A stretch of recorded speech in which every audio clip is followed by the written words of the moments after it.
अस्सलाम वालेकुम, सत श्री अकाल, नमस्ते, आदाब। कैसे मेरे भाइयों, आपको इस वीडियो में फ्लाइट्स के रिगार्डिंग शेयर करूंगा अपडेट। इंडियन एम्बेसी ने बताया है कि आप लोग सऊदी अरब ट्रैवल कर रहे हो किसी दूसरे देश में, उसके बारे में इन्होंने मना किया है। ठीक है, तो वीडियो आप पूरा देखना। इसके साथ साथ आपको और बात बताऊंगा बहरीन के रिगार्डिंग।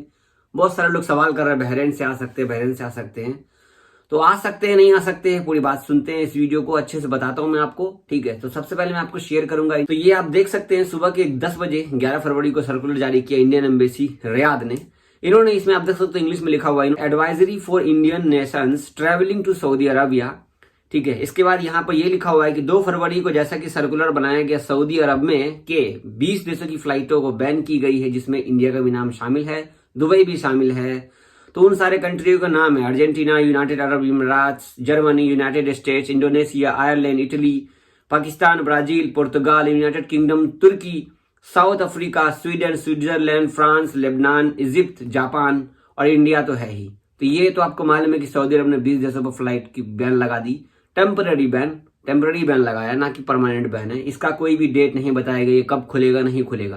तो इसके रिगार्डिंग इन्होंने ये अपडेट दिया। जैसा कि आपको मैं पहले बता दूं कि इंडियन एम्बेसी यूएई में जो सर्कुलर जारी किया गया उसके रिगार्डिंग ही ये सेम है, लेकिन इसमें थोड़ा फर्क है। दूसरे पार अगर आपसे हमारे एम्बेसी वाले बता रहे हैं कि ये जो ऊपर में 20 कंट्री का बताया गया, इन 20 कंट्रियों में से कोई भी अगर आ रहा है सऊदी अरब, तो आप लोग प्लानिंग ना करें आने के लिए, कोई भी मतलब कि ट्रांसिट ना करें। ठीक है, खास करके ये जो ऊपर देश बताए गए 20 देश, जिसमें आपको इस टाइम में 20 देशों में से कौन किस में से आ रहे हो, आप सिर्फ दुबई से आ रहे हो ना, वाया दुबई होकर के सऊदी अरब में, तो वो भी लिस्ट शामिल है, इसलिए इन्होंने यहाँ पे मना किया।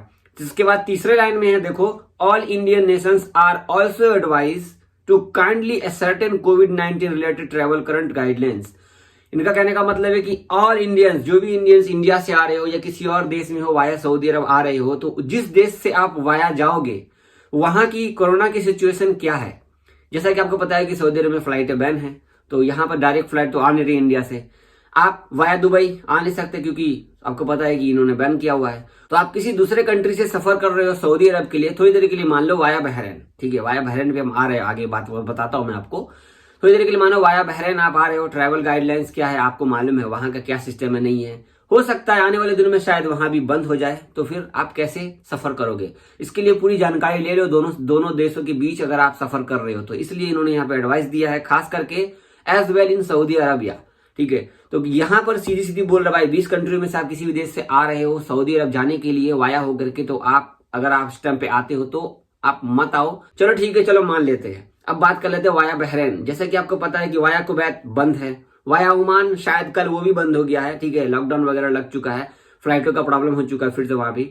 अब बचा है वाया बहरीन। बात करते हैं वाया बहरीन की। तो वाया बहरीन से क्या है, देखो, आपका टिकट एक्सपेंसिव होगा, आपका रहना सहना एक्सपेंसिव होगा। वाया बहरीन, भाई बहरीन अलग चीज है, दुबई अलग चीज है। ठीक है, कितना भी करोगे एक आदमी पर, कितना भी करोगे तो कम से कम 1.25 लाख रुपए का खर्चा आएगा। 1,15,000, 1,20,000 से ऊपर का ही खर्च आएगा। वहां की करेंसी अलग है। आपको पता है कि वाया बहरीन कितना महंगा हो सकता है, ये तो मैं आपको भी ऐसे ही बता रहा हूँ क्योंकि आप लोग कमेंट करो जावेद भाई क्या वाया बहरीन आ जाए, वाया बांग्लादेश आ जाए। देखो, बहुत सारे लोग वाया बांग्लादेश की बात कर रहे हैं, बहुत सारे लोग वाया बहरीन की बात कर रहे हैं, लेकिन इंडियन एम्बेसी ने क्या कहा, जब तक हालात सही नहीं हो जाते आपको किसी दूसरे कंट्री से सफर करने की जरूरत नहीं है, जैसा कि 2 दिन पहले मैंने बताया आपको। तो यहाँ पर आप ट्रैवल कर लो किसी तरीके से। आप बोलोगे जावेद भाई मेरा कंपनी वाला सब पैसा भर रहा है, कंपनी वाला कर रहा है, कोई दिक्कत नहीं, कंपनी वाला अगर कर रहा है तो अच्छी बात है। लेकिन यहाँ पर बात, आप खुद के दम पर आप अकेले बहरीन या वाया बांग्लादेश आप आ रहे हो तो कोई बात नहीं है, आओ। लेकिन आपको यह ध्यान रखना होगा कि वाया बहरीन तो आप आ रहे हो या वाया बांग्लादेश आप आ रहे हो, आपको एक बात मालूम हो 100%, जैसे कि आप वाया बहरीन या वाया बांग्लादेश आप आना चाहते हो सऊदी अरब में, तो आपके पास में पैसा थोड़ा ज्यादा हो, आपको वीजा की जो वैलिडिटी है वो बाद में आप बढ़ा सको, इसके बाद आप अपना खर्च उठा सको। क्या पता आप आते आते आप मालूम पड़ा कि आप बांग्लादेश में या फिर बहरीन में क्वारंटाइन में हो और फिर से इन्होंने डेट आगे बढ़ा दिया, आपकी भी देश की फ्लाइट बंद कर दी, तो फिर आप कैसे ट्रैवल करोगे। जिनके नसीब में होगा वो आ जाएंगे, जिनके नसीब में नहीं होगा तो जैसे दुबई में हमारे भाई सब फंसे हुए हैं उसी तरीके से आप भी फंस जाओगे। तो साफ साफ कहने का मतलब है, इंडियन एम्बेसी ने पहले ही मना कर दिया भाई आप ट्रैवल मत करो। तो बाकी आप आपकी एडवाइस आप खुद भी समझ सकते हो। हम समझ सकते हैं कि आपकी जॉब है, आपको कंपनी वाले बुला रहे हैं, आपको कफील बुला रहा है, तो भाई आप अपना एहतियात पहले बरत लो ताकि आपको बाद में प्रॉब्लम ना हो। जैसे कि अभी बहुत सारे भाई को जो दुबई में प्रॉब्लम हो रही है, खाने का प्रॉब्लम है, पैसे की प्रॉब्लम है, वीजा का प्रॉब्लम है, वीजा एक्सटेंशन कैसे होगा, जबकि सऊदी अरब ने कोई डेट ही नहीं बताया अब तक कि ये कब खोलेंगे। ठीक है, अगर ये डेट बता देते हैं तो आदमी के माइंड में रहेगा कि हाँ भाई चलो इतना दिन बचा है तो इतना दिन के लिए हम रह पाएंगे नहीं रह पाएंगे, इतना दिन हम पैसा हमारे पास में है नहीं है तो हम दूसरा को इंतजाम करेंगे। तो इन्होंने डेट ही नहीं क्लियर किया तो आदमी कैसे अंदाजा लगाए, किसी भी तरीके से कोई भी अंदाजा नहीं लगा सकता। तो ये सुबह सुबह इंडियन एम्बेसी की तरफ से बताया गया था जो मैंने अभी आपको बताया है। इस टाइम पे आप ट्रैवल का प्लान कर रहे हो, 1 महीने पहले की बात है जब 2020 में मैंने दिसंबर के टाइम पे कहा था, नवंबर में मैंने कहा था, अक्टूबर में मैंने कहा था कि भाई जिसको जिसको आना है आ जाओ, इंतजार मत करो। तो बहुत सारे भाइयों ने हमें भी बुरा भला कहा, भाई आप क्या समझते हो ये वो। खैर चलो कोई बात नहीं है, लेकिन मैंने आपको कभी भी गलत नहीं बोला है, हमेशा सही बोला है। ठीक है, देखिए मेन बात क्या है कि इतने दिन से मैं अपडेट देख रहा हूं तो मुझे अच्छे बुरा हर चीज मालूम है कि क्या हो सकता है क्या नहीं हो सकता है।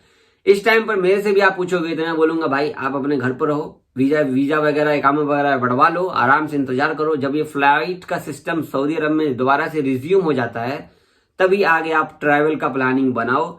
बाकी आप अपनी मर्जी है, आप वाया बहरीन या वाया बांग्लादेश या वाया किसी भी देश से आप आते हो तो आप अपना हिसाब किताब पहले ही बना लो। ठीक है, बहुत शुक्रिया, चैनल बने रहिए, चैनल को सब्सक्राइब कर लीजिए। मिलते हैं सेकंड वीडियो में इंशाल्लाह। अल्लाह हाफिज। दोस्तों, न्यू लेबर लॉ सऊदी अरब में 14 मार्च मतलब कि 15 मार्च से लागू हो जाएगा।